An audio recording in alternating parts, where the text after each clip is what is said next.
오늘 시편 72편 1절에서 11절 말씀입니다. 함께 읽겠습니다. 오 하나님이여 왕에게 주의 판단력을 주시고 왕의 아들에게 주의 의를 주소서. 그가 주의 백성들을 의롭게 판단하고 주의 가난한 사람들을 공평하게 판단할 것입니다. 산들이 백성들에게 평안을 주고 작은 아들들 언덕들도 의로 평화로워질 것입니다. 왕이 백성들 가운데 가난한 사람들을 판단해 주고 궁핍한 사람들의 자녀들을 구원해 주며 억압하는 사람들을 칠 것입니다. 해가 존재하는 한, 달이 존재하는 한, 온 세대에 걸쳐 백성들이 주를 경외하게 하소서. 왕이 잔디밭에 비가 내리듯 소나기가 땅을 적시듯 나아올 것이니 그가 다스릴 때 의인들이 번성하고 달이 없어질 때까지 그 번영이 계속될 것입니다. 왕은 바다에서 바다까지 강에서 땅 끝까지 다스릴 것입니다. 광야에 있는 사람들이 그 앞에서 절하고 그의 적들이 먼지를 핫을 것입니다. 다시스와 머나먼 섬들의 왕들이 조공을 바치고 스바와 시바의 왕들이 그에게 예물을 드릴 것입니다. 모든 왕들이 그에게 절하고 모든 민족들이 그를 섬길 것입니다. 네. 오늘 72편은 시편이 전체 150편인데요. 그중에 5권으로 구분하고 있습니다. 그 두 번째 제2권의 마지막 시편이기도 합니다. 전체 이 150시편의 서론 역할, 그 전체 주제를 알리고 있는 역할을 하고 있는 시편 1, 2편의 그 이 시편과 이 시편 72편의 시편은 함께 울리고 있는 메시지를 우리에게 전해주고 있는 시편이기도 합니다. 이 시편 72편은 표제에 솔로몬의 시라고 되어 있습니다. 그리고 본문의 내용을 보면 솔로몬이 이제 다윗을 이어서 이제 막 왕이 되어서 하나님께 드리고 있는 간구라는 것을 알 수 있습니다. 1, 2절을 다시 한번 읽겠습니다. 오 하나님이여 왕에게 주의 판단력을 주시고 왕의 아들에게 주의 의를 주소서. 그가 주의 백성들을 의롭게 판단하고 주의 가난한 사람들을 공평하게 할 것입니다. 아버지 다윗을 이어서 이스라엘 왕이 되었던 솔로몬이 하나님께 지금 구하고 있는 것은 무엇입니까? 주의 판단력과 주의 의를 주어 가지고 주심으로 말미암아 내가 백성들을 의로 판단하고 또 가난한 사람들에게 공평하게 판단하게 해달라고 간구하고 있습니다. 여러분, 이 솔로몬의 기도는 이스라엘 왕의 정체성이 무엇인지를 정확하게 보여주고 있습니다. 이스라엘의 왕은 누구인가? 하나님이세요.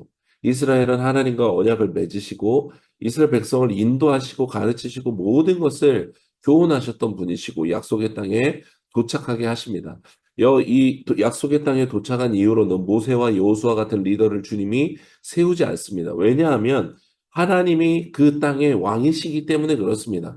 다만 그들에게 눈에 보이지 않는 왕으로 인하여서 혼란을 겪고 두려워할 수 있는 그들을 위해서 이 율법과 이 성막이라는 속죄 제사를 통해 하나님이 철저하게 이스라엘 백성을 직접 다스리시는 신정 체제를 만드신 것입니다. 그렇게 하나님이 이 모든 것을 말씀하시고 명령하셨음에도 불구하고 우리가 사사 시대를 지나는 이스라엘의 모습을 보면 이것에 완전히 실패하는 것을 보여줍니다. 사실 눈에 보이는 인간왕이 있다 하더라도 사실 똑같은 것인 문제가 벌어진 것입니다. 그러면서 이들이 원했던 것은 무엇입니까? 결국 눈에 보이는 신을 왕을 우리에게 달라라는 것이었습니다. 하나님은 이것을 나를 버린 것이다라고 말씀하셨죠. 그렇게 세워진 첫 번째 초대 왕이 사울이었고 다윗을 지나 지금 솔로몬 왕이 등극하고 있는 것입니다. 초대 왕 사울은 우리가 아는 대로 처음에는 겸손으로 이 솔로몬처럼 왕직을 수행하지만 교만해져서 결국 하나님께 버림을 받게 됩니다. 그리고 아무도 주목하지 않았던 다윗이 왕직을 잇게 되죠. 하나님이 다윗을 택하고 기름 부으신 이유는 단 한 가지입니다. 다윗은 철저하게 하나님께만 묻고 순종하는 사람이었기 때문입니다. 하나님은 이스라엘의 인간 왕을 세우시면서 가장 중요하게 여기신 것은 뭐냐면요. 조건이나 혈통이나 학력이나 실력보다 더 중요하게 여기신 것은 하나님께 순종하는 사람이냐였습니다. 여러분, 이스라엘의 왕의 가장 중요한 사명은 바로 이 하나님의 신정을 온전히 섬길 수 있는 왕이어야 됐다라는 것입니다. 하나님의 말씀에 귀 기울이고 하나님의 그 말씀대로 순종하는 사람, 그게 가장 중요한 이스라엘 왕의 조건이었던 것이죠.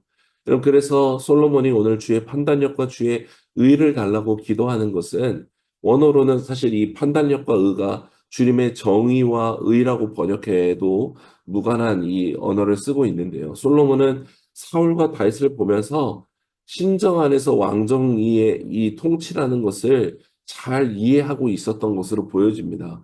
그래서 자기가 아버지로부터 물려받은 전에 없었던 많은 영토나 군사나 지식과 조건에 의지한 것이 아니라 하나님의 정의와 의만으로 자기가 통치할 수 있기를 구하고 있는 것이죠. 여러분, 여기서 우리는 또 다른 것을 알게 되는데, 그러면 하나님이 원하시는 왕의 모습, 그리고 이제는 하나님이 원하시는 나라의 모습을 알 수 있습니다. 여러분, 하나님은 인간의 죄악으로 인해서 불의가 활개치고 약자들이 고통받으며 또 불법을 행하는 자들이 활개치는 이 세상을 결코 원하지 않으십니다. 주님이 바로 의 자체이시기 때문에 그렇습니다. 이것은 아담으로 말미암아 통치권이 일시적으로 제한적으로 사탄에게 찬탈되어져서 벌어지고 있는 일인 것이죠. 여러분, 하나님의 이 의는 정의를 의미합니다.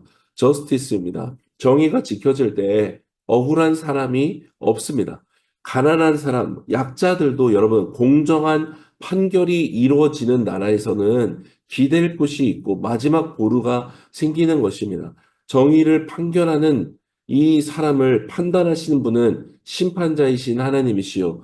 공의로우신 하나님만이 재판자시기 때문에 이 하나님을 두려워할 때 법관의 역할을 하고 있었던 제사장과 이 왕들은 두려움 가운데 이 하나님을 의식하여서 공평한 판결을 할 수밖에 없었습니다. 그러나 하나님의 공의와 정의가 지켜지지 않는 나라라는 것은 자기의 탐욕으로 인해 카르텔을 형성하고 자기들이 원하는 대로 더 이 피라미드 체제를 공고히 세우는 나라로 타락해 가고 있는 거라는 것을 보여주는 것이죠. 여러분, 그래서 특별히 이스라엘 민족의 왕이 하나님의 의와 정의로 판단하고 이 재판할 수 있기를 구한다라는 것은 다르게 말하면 하나님이 직접 통치하시는 나라가 되어서 그 나라, 이스라엘 나라에는 뭐 땅을 많이 가진 집 하나, 아무리 잘 이렇게 뼈대가 있는 집안이라고 해서 이 가난한 사람과 차별이 생기지 않고 억울함이 없는 나라로 이루시게 하셨다는 것이죠. 곧 하나님의 나라가 이 땅 가운데 이스라엘을 통해 실현되게 하셨다는 것입니다.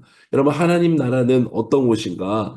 오늘 말씀에 비추어 보면 하나님의 정의와 의가 가득한 나라, 이곳이 하나님 나라입니다. 그곳은 어디입니까? 억울한 자가 없고 눈물과 아픔이 없는 곳입니다.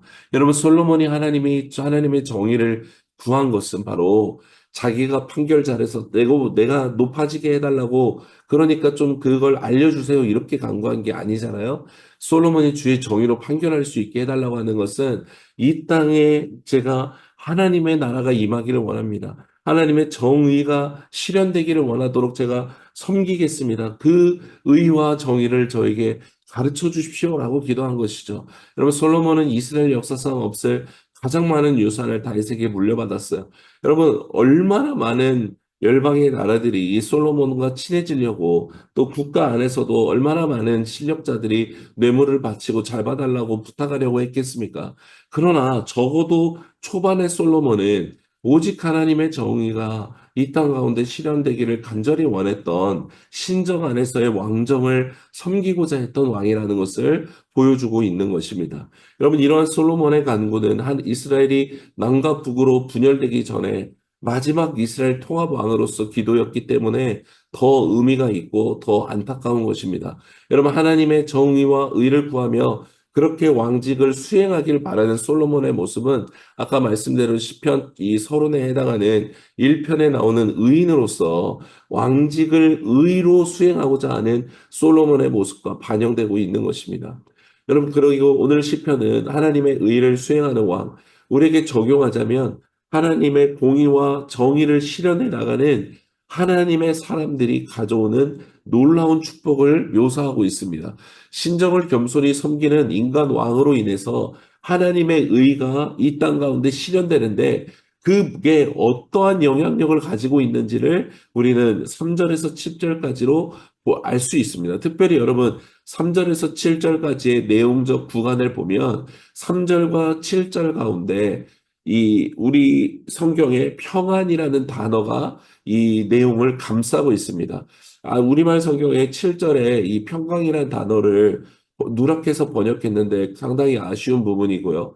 이 개역개정과 원어에는 3절과 7절에 이 샬롬이라고 하는 평안이라는 단어가 감싸고 있어요. 이걸 단순화시켜 말하면 하나님의 정의와 의로 심판하는 왕, 그렇게 섬기는 리더, 그렇게 살아가는 하나님의 사람이 있는 곳에는 무엇이 임하는가? 바로 하나님의 샬롬이 임한다는 것입니다. 억울한 사람이 없고 가난한 사람들까지 공평하게 판단받을 수 있는 샬롬이 있고 이 뭐 부자라고 해서 뭐 심판관과 왕과 친하다고 해서 굽어지는 것이 아니라 오히려 거기에 온전한 판단이 임함으로 말미암아 샬롬이 임한다라는 것입니다. 여러분 사절을 보면 가난한 사람을 의로 판단하심으로 약자들이 구제받고 억압한 자들은 심판이 임한다라고 말합니다. 여러분 이것이 하나님의 샬롬이 임하는 것이죠.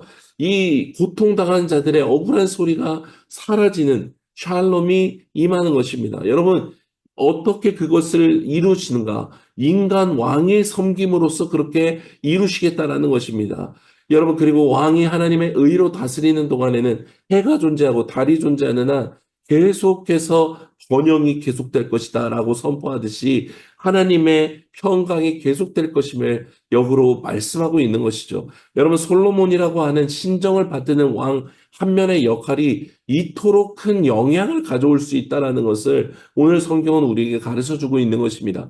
불의가 떠나고 하나님의 정의가 임하며 약자들의 억울함과 고통과 슬픔의 소리가 위로받아 평강을 맛보게 되고 악인들은 발붙일 곳이 없어지는 심판을 받게 된다라는 것입니다. 여러분 부분적이고 제한적일 수밖에 없지만 하나님의 나라가 바로 하나님을 경외해 순종하는 사람들을 통해 임하는 것입니다. 이런 하나님의 나라는 이스라엘에만 임하지 않습니다. 여러분 제사장 나라로 부름받은 하나님 나라가 이스라엘이고 곧 오늘이 우리 애기들이기 때문에 솔로몬과 이스라엘이 밝게 비추고 있는 이 하나님 나라의 정의와 통치로 인해 그럼 8절에서 11절에 말씀하는 바와 같이 열방이 이스라엘을 주목하고 열방이 솔로몬을 주목함으로 말미암아 11절 표현대로 솔로몬과 이스라엘의 하나님께 절하게 되고 섬기게 되므로 열방을 구원하시고자 이걸 디자인하셨던 제사장 나라의 이 놀라운 사명을 수행하는 것을 그 비전을 보여주고 있습니다. 사랑하는 여러분, 오늘 말씀 그대로 솔로몬의 강구는 이토록 사실은 굉장히 귀한 기도였던 것입니다. 하나님 나라가 한 왕으로 말미암아 시작되고 회복되고 퍼져나가는 일이었어요. 억울한 자들을 위로하시기 원하시는 하나님의 그 위로, 샬롬이 임하는 일이었어요. 죄로 일그러진 세상을 회복시키는 일이었습니다.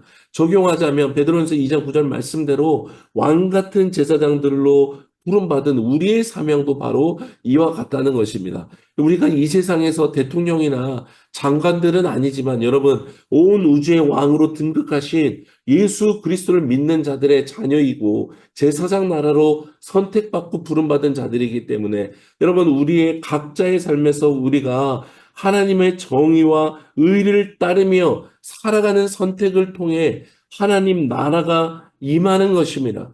그래서 모든 믿는 자들이 자기들의 삶의 지경에서 하나님의 정의와 의를 행하고 살아간다는 것, 여러분 이것은 결코 작은 일이 아닌 것입니다. 세상이 보기에, 사탄이 보기에는 그리스도인들이 하나님의 말씀을 따라 하나님의 의를 이루어가고자 하는 삶을 조롱하고 무시하고 세상에서 뒤처지고 불이익을 당할 수밖에 없으니 답답하고 유별나다라고 말할지 모릅니다. 그러나 여러분 우리를 통해 가난하고 억울한 자와 약한 자가 위로를 받게 하기를 원하시고 굽어진 정의가 회복되기를 원하시는 하나님이 순종하는 자를 통하여서 그 일을 이루어 가실 것입니다. 그리고 그 사람으로 말미암아 바로 샬롬이 임하는 것이 있을 것이요. 그것이 바로 하나님의 나라, 주님의 통치가 실현된다는 것을 기억해야 합니다. 여러분, 우리 개개인은 미약하고 별거 아닌 것 같지만 바로 그런 방법으로 하나님은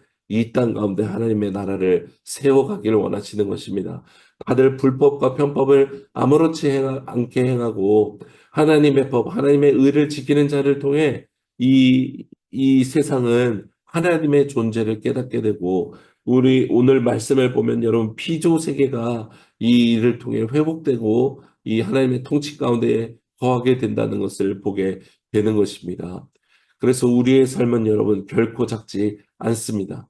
솔로몬의 이 기도처럼 우리의 삶에서 하나님의 정의와 의가 실현되기를 위해 기도하고 그렇게 살아가는 우리 모두가 되었으면 좋겠습니다. 여러분, 우리가 하루에도 수많은 판단과 말을 하고 행동을 하는데 주의 판단력과 의를 구하고 그렇게 순종해 살아가기를 원합니다. 우리를 통해 하나님의 나라가 임하게 하시는 주님을 찬양합니다. 또 고통과 억울함을 거두어 가시고 평강을 주시는 우리 하나님을 찬양합니다. 이 사명대로 살아가기를 구하는 우리 모두가 되기를 소망합니다.